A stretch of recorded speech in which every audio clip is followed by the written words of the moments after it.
बहुत सारे लोगों ने अपने पॉइंट ऑफ व्यू को भी शेयर किया और बहुत सी चीज़ें मुझे ऐसी पता चली जो मुझे भी नहीं पता थी।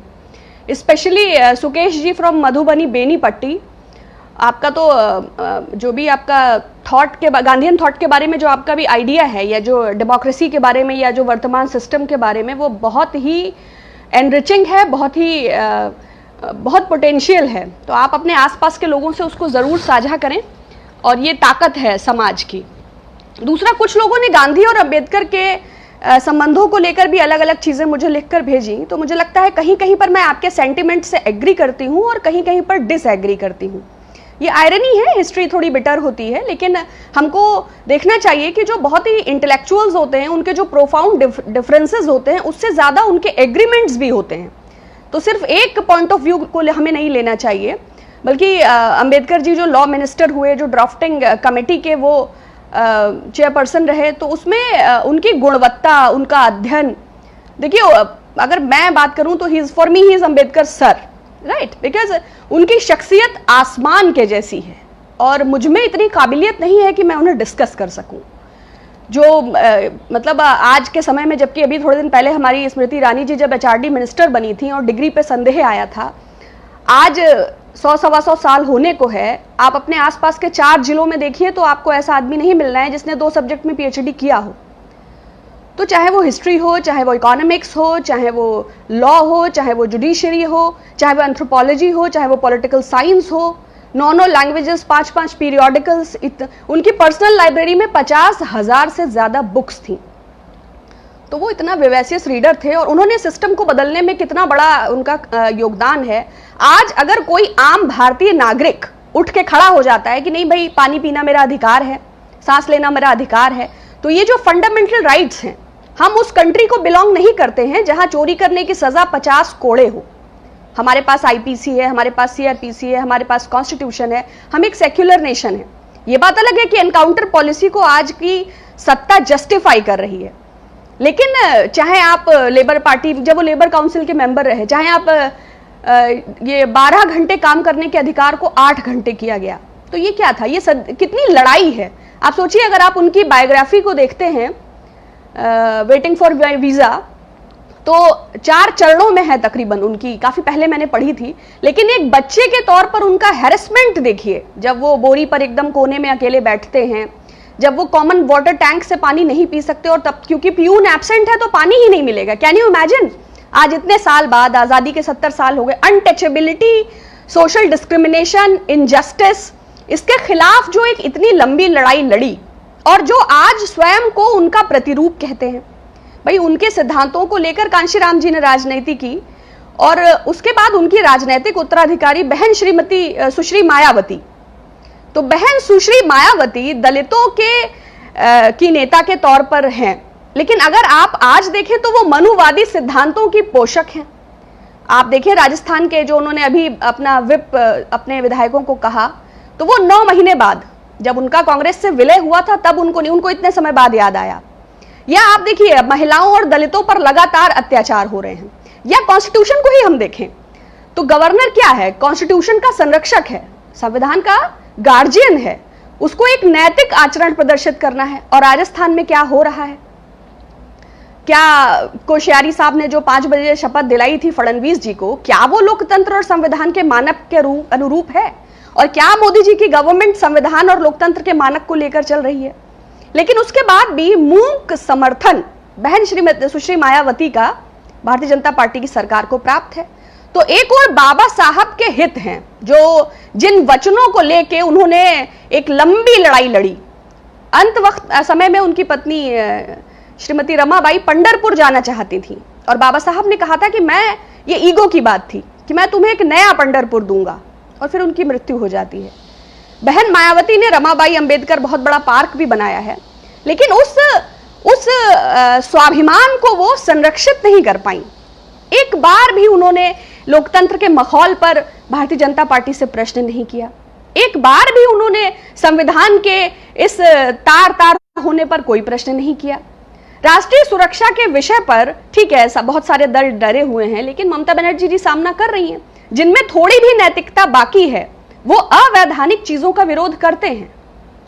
या बाबा साहब ने जो हमने अभी लेबर, देखिए बीजेपी गवर्नमेंट ने लेबर लॉज रिफॉर्म्स के नाम पर, चाहे वो जो 12 घंटे से 8 घंटे का अधिकार हो, चाहे डेली वेजेस के लिए था कि without any gender discrimination equal wages, और ये सब छोटी छोटी चीजें नहीं थी, इसके लिए बहुत हैरेसमेंट झेला गया, बहुत ह्यूमिलेशन उनका हुआ और बहुत वो ट्रॉमा की पोजीशन में रहे। जब बड़ौदा के किंग ने उनको स्कॉलरशिप दिया और वो इतना पढ़ के भी बाहर से आए, उसके बाद भी बजाय कोर्ट में सर्व होने के उनका ह्यूमिलेशन समय समय पर हुआ, जिसको उन्होंने कॉन्स्टिट्यूशन हमें देके हमें एम्पावर किया, सिस्टम और सेगमेंट को एम्पावर किया। उन्होंने 5 पीरियोडिकल्स निकाले, चाहे वो मूक नायक हो, चाहे समता हो, चाहे जनता हो, चाहे बहिष्कृत समाज हो, चाहे एनलाइटेड इंडिया हो, नाम भूल रही हूं मैं, एनलाइटेड इंडिया या एनलाइटेड माइंड्स कुछ ऐसा है। और एक बहन मायावती है कि सेकेंड लाइन ऑफ लीडरशिप भी नहीं है, बोलने की इजाजत भी नहीं है, गलती से कोई बोलता है तो उसका निष्कासन तय है। तो ये कैसे उस समाज का प्रतिनिधित्व सुश्री बहन मायावती कर रही हैं जो बाबा साहब के मूल्यों, विचारों और सिद्धांतों के बिल्कुल कंट्राडिक्टरी है, पूर्णतया विरोधाभासी है। लेबर लॉज रिफॉर्म्स के नाम पर उन्होंने क्यों, बाबा साहब ने जब श्रमिकों के हितों के लिए इतना काम किया तो आवाज क्यों नहीं उठाई? जबकि महिलाओं और दलितों पर होने वाले अत्याचार नेशनल क्राइम रिकॉर्ड्स ब्यूरो के आंकड़े के मुताबिक सबसे ऊपर हैं, तो बहन जी ने बात क्यों नहीं किया? जबकि सरकार लगातार दमनात्मक है और कोरेगांव हिंसा में जिस सामाजिक कार्यकर्ता की जमानत अभी भी नहीं हुई, स्वास्थ्य कारणों से उसने एप्लीकेशन दिया, क्यों ऐसे विषयों पर बहन मायावती नहीं बोलती? ठीक है, भय है, शायद आय से अधिक संपत्ति का हो, क्योंकि सोने के निवाले और बड़े बड़े पार्क और स्मारक और आय से अधिक संपत्ति के मामले, तो निश्चय ही बीजेपी का जो तरीका है वो सिर्फ ईडी और इनकम टैक्स नहीं है, वो तरीका जहां भी साम दाम दंड भेद, जो विधायक बिकाऊ नहीं है तो वो अपराध भी हो सकते हैं, है ना, हत्या भी हो सकती है। तो अनैतिकता सैद्धांतिक और अवैधानिक के लिए कोई मानक नहीं होता है, वो तो इस बात पर निर्भर करता है कि कोई कितना गिर सकता है। जैसे आप उत्तर प्रदेश की ही बात करें तो 18 घंटे काम करके इतने इन्वेस्टर्स समिट हुए, जनता के हजारों करोड़ रुपया वेस्ट किया गया, इन्वेस्टर्स ने तो टका भी इन्वेस्ट नहीं किया, लेकिन अपहरण उद्योग भली भांति स्टैब्लिश हो गया है उत्तर प्रदेश में, एक के बाद एक। अभी ताजा वो गोरखपुर में पान विक्रेता का लड़का हो, उसके पहले करनैलगंज का बीड़ी बंडल का विक्रेता का हो, उसके पहले संजीत यादव का हो। सूर्योदय उत्तर प्रदेश में अपहरण से होता है और सूर्यास्त उत्तर प्रदेश में हत्या से होता है। जैसे भारत की राजधानी दिल्ली है लेकिन फाइनेंशियल कैपिटल मुंबई कहलाती है, दलाल स्ट्रीट, जावेरी बाजार आर्थिक रूप से राजधानी कहलाती है, तो वैसे ही उत्तर प्रदेश की राजधानी लखनऊ है लेकिन किडनैपिंग कैपिटल कानपुर है। तो और रेप कैपिटल कौन सा जिला होगा, इसमें तो जो है बहस छिड़ जाएगी, होड़ हो जाएगी। जन समस्या निस्तारण का जो मुख्यमंत्री जी का पोर्टल है उसमें 35 जिले भयानक फिसड दिए हैं, जन समस्या निस्तारण की कोई प्रक्रिया नहीं है। केंद्र स्तर पर सरकार आपदा को अवसर बना रही है और प्रदेश स्तर पर ब्यूरोक्रेसी आपदा को अवसर बना रही है। और मुख्यमंत्री जी के तो खैर कुछ शब्दों की मेरे पास अभाव है उनको व्यक्त करने के लिए।